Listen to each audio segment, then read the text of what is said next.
मनु अरु सतरूपा सोयंभू मनु अरु सतरूपा सोयंभू मनु अरु सतरूपा स्वायंभू मनु अरु सतरूपा जिनके भय नर अनूपा जितते भय सृष्टि अनूपा सृष्टि अनूपा।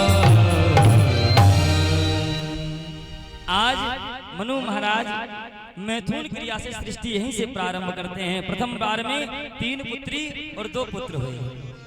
इस पृथ्वी पर होने वाले प्रथम जो मनुष्य हैं वो 5 पुत्र हुए, 2 पुत्र और 3 पुत्रियां। पुत्रियों के नाम है आकुति, देवहूति और प्रसूति, और बेटा के नाम है उत्तानपाद और प्रियव्रत।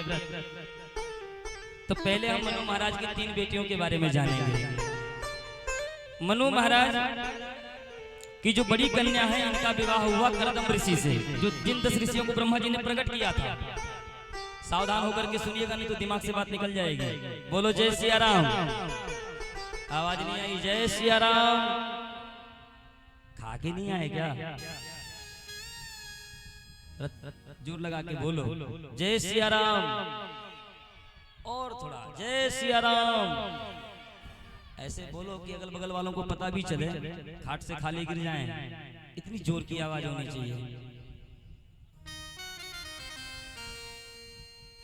तो मैं निवेदन कर रहा था, मनु महाराज की जो बड़ी कन्या है उनका विवाह करदम ऋषि से हुआ। अब इनके यहाँ 9 कन्याएं प्रकट भई, जिनको हम लोग नौधा भक्ति भी कहते हैं। प्रथम भगति संतन कर संगा हो, प्रथम भगति संतन कर संगा, प्रथम भगति संतन कर संगा, प्रथम भगति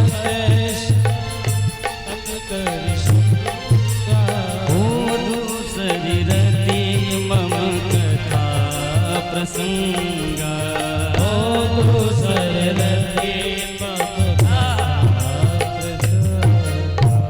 ये 9 भक्ति हुई, 9 बेटियां हुई। वो साक्षात भक्ति है। नौदा भक्ति जिनको हम लोग कहते हैं, वो भक्ति ही प्रकट हो गई कन्या के रूप में। और 10वें में भगवान कपिल देव स्वयं श्री हरि नारायण पुत्र बनकर के कपिल देव रूप में पधारे। बोले कपिल देव भगवान की। इन्होंने अपनी माँ को सांख्य योग का ज्ञान दिया। सांख्य योग क्या होता है? ये जो मेडिकल साइंस है ना, आपकी आज की मेडिकल साइंस, ये हमारे कपिल भगवान ने बहुत पहले बता दिया था कि माँ के गर्भ में जीव का निर्माण कैसे होता है। कपिल भगवान ने अपनी माँ को सांख्य योग का ज्ञान दिया। माँ, ये जीव जब माँ के गर्भ में होता है तो ये उल्टा लटका होता है। उस मलमूत्र की दुनिया में जब जीव से इसका साक्षात्कार परमात्मा से होता है तो प्रार्थना करता है, प्रभु हमें बाहर निकाल दो। बाहर जाकर के हम आपका खूब भजन करेंगे, इस मलमूत्र की दुनिया से हमें बाहर निकालो। बहुत छटपटाता है। अंत में भगवान कृपा करके इसको बाहर निकालते, कहते हैं भूल मत जाना, मेरे को भूलना नहीं। पर यहाँ आने के बाद में माया ऐसी कि कहाँ चिल्लाते चिल्लाते खुशी में फंस गए, फिर भूल ही गए भगवान को। कपिल देव ने पूरा अच्छे से समझा दिया। और आगे चल करके मनु महाराज की जो दूसरी कन्या है, इनका विवाह रुचि प्रजापति से हुआ। इनके यहाँ यज्ञ भगवान प्रकट हुए। यज्ञ भगवान का विवाह दक्षिणा नाम की कन्या से संपन्न हुआ। मनु महाराज की जो तीसरी सबसे बड़ी कन्या है वो दक्ष प्रजापति से ब्याही गई। दक्ष प्रजापति के साथ उनका विवाह हुआ।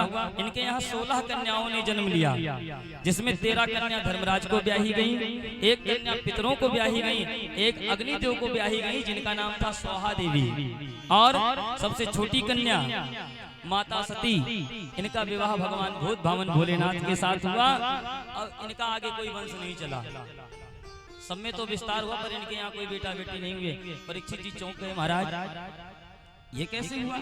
जरा हमको ये सती चरित्र की कथा जो है ये है, इसको थोड़ा विस्तार से बताओ। देखो इसमें मैटर और कुछ नहीं था, ससुर दामाद का आपसी मामला था।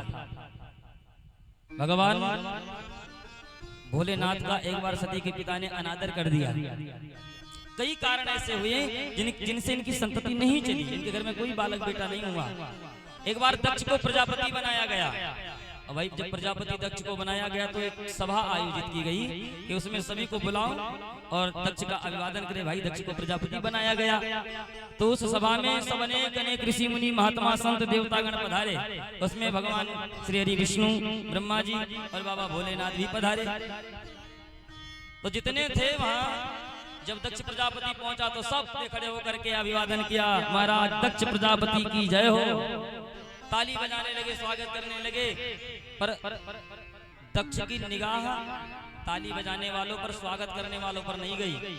जो तीन बैठे थे उन पे गई कि वो कौन है, उठे क्यों नहीं। ब्रह्मा जी, विष्णु जी और महेश भोलेनाथ। दक्ष ने कहा कि भाई देखो ब्रह्मा नहीं उठे तो हमारे पितामह हैं और भगवान श्री हरि विष्णु नहीं उठे, हमारे सम्मान में तो हमारे पिताजी हैं। पर ये शिव तो मेरा दामाद है, इसको तो खड़ा होना चाहिए सभा में, इसको तो मेरा सम्मान करना चाहिए, ये क्यों नहीं खड़ा हुआ। अच्छा, राजा का स्वभाव भी होता है, जो पॉलिटिक्स के लोग होते हैं जब वो जाएंगे सभा में कहीं तो जो हजार लोग खड़े होकर के ताली बजा रहे हैं उनका स्वागत कर रहे हैं, उन पे नजर नहीं जाएगी। बैठा कौन है और ताली कौन नहीं बजा रहा, उन पे नजर जाएगी। सभा के बाद पूछो भाई ये कहाँ से आए थे। ऐसे ही दक्ष प्रजापति ने कहा ये तो मेरा दामाद है, इसको तो खड़ा होना चाहिए। मरघट लोचन जैसी आंखें लेकर के बैठा है, बंदरों की जैसी इसकी आंखें हैं, वो तो हमने अपनी बिटिया का विवाह करके इसके साथ उसका कर्म फोड़ दिया। तो भगवान शिव तो कुछ नहीं बोले, नंदी उठ करके खड़े हो गए। सावधान दक्ष, अगर एक शब्द भी अब तुमने भगवान शिव के खिलाफ निकाले तो अच्छा नहीं होगा। उधर से भी लोग खड़े हो गए।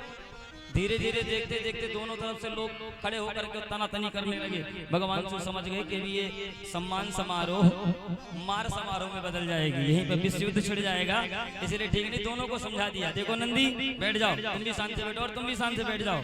ये हमारा ससुर दामाद का आपसी मामला है, हम देख लेंगे, इसमें दूसरों को बोलने की आवश्यकता नहीं है। देखो भोले बाबा से सीखना चाहिए हम सभी गृहस्थियों को कि जहाँ समझ लो कि एक गलती की वजह से कई लोगों को कष्ट मिलने वाला है, फिर उसको ऐसे संभालो कि वो गलती ना भी हो तो भी स्वीकार कर लो, कोई बात नहीं, क्योंकि वो स्वीकार करने मात्र से बहुत बड़ा हादसा टल जाएगा। भोले बाबा ने ये कहकर के समझाया तो दोनों शांत हो गए, पर नंदी का क्रोध शांत नहीं हुआ। शिव जी, भोले बाबा यदि आप हमको आदेश कर दो तो इसने किस मुख से आपको अपशब्द कहा है, मुझसे बर्दाश्त नहीं होता है। और यही प्रत्येक जीव को चाहिए, जितने भी संसार में चराचर जीव जगत में रहते हैं उन सबको चाहिए। यदि आपके सामने आपके विधाता को, आपके भगवान को गाली दी जा रही हो तो यदि सामर्थ्यवान है आप तो उस गाली देने वाले की जुबान को काट लो। यदि आपके अंदर सामर्थ्य नहीं है तो उस स्थान को छोड़ करके कहीं और चले जाओ, भगवान को छोड़ दो। प्रभु अब तुम ही संभालो इसको, सुनो मत, नहीं तो अगर भगवान की निंदा सुनोगे तो हरि हरि निंदा सुनाई जो काना, हरि हरि निंदा होई पाप गौ भात समाना, होई पाप गौ भात शबा, गौ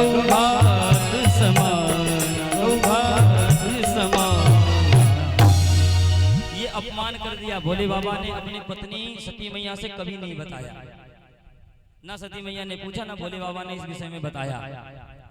एक बार त्रेता की बात देखो, गलती कहां कहां पर हो रही है और इसको सुधारो भी। एक बार त्रेता युग में जब भगवान राम का अवतार हुआ तो राम कथा सुनने के लिए भगवान भोलेनाथ कुंभज ऋषि के आश्रम में आ रहे हैं। सती मैया ने पूछा, स्वामी कहाँ जा रहे हो? कथा सुनने जा रहे हैं। कहा तो हमको भी लेकर के चलो।